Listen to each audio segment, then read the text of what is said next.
Mandalorian Season 2 premiered with a solid episode. There were some fun fights, lots of Easter eggs, and of course, Baby Yoda.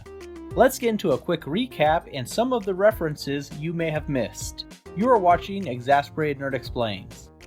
This episode follows up with the mission Mando received at the end of the first season, to reunite the child with his kind. If that will end up being the species or just the Jedi themselves remains to be seen. Early on, we see some Gamorrean guards looking jacked compared to the ones that appeared in Return of the Jedi working for Jabba the Hutt. They are fighting for sport and using their vibro axes, which is why you see all the weird effects, which would be strange if you don't know any better. This is the first time we've actually seen them used, as they just look like regular axes in Return of the Jedi. Mando uses up his whistling birds again immediately, which seems like a mistake. For someone who is apparently experienced in killing Mandalorians to sell their armor, you think Gore would tell his men, hey, aim your blasters at the gaps between the pieces of armor like I am, and don't aim at the blaster-proof part. Mando only really need to take care of Gore, everyone else's blaster would be ineffective, so I think it was kind of a waste of this single-use and powerful weapon. With a little bit of persuasion, Gore tells Mando that he is aware of one other Mandalorian, and he is on Tatooine.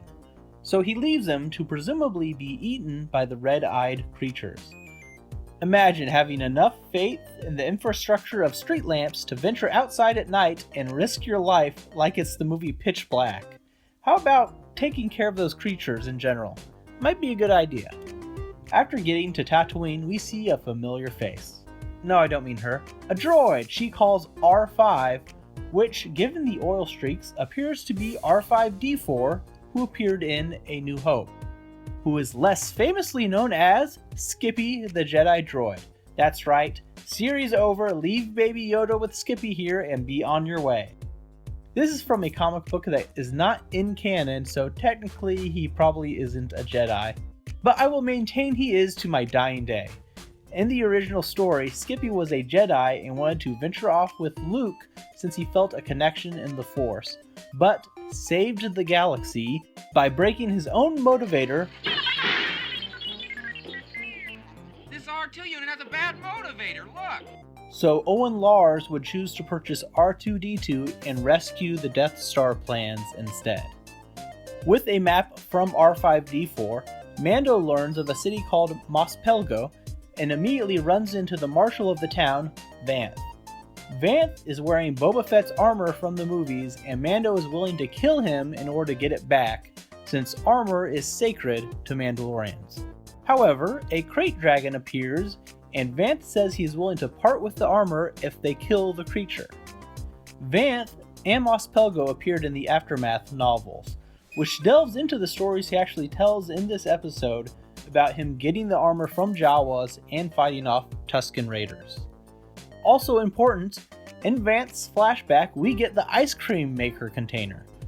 Finding props can be a pain sometimes, and this ice cream maker first appeared on Cloud City and became something of a fan favorite. Here we see it being used incorrectly to store valuables instead of a tasty treat. Vanth also appears to be using a speeder bike made out of scrap parts from Anakin's pod racer from Episode 1. It seems like a pretty big coincidence, since in The Phantom Menace, every single pod racer was very distinctive, but maybe it was from some other random engine that had a similar design.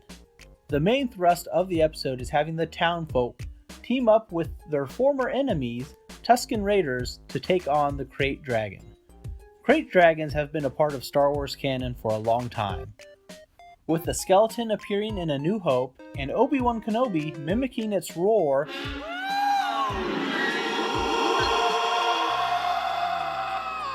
to frighten away Sand People and rescue Luke.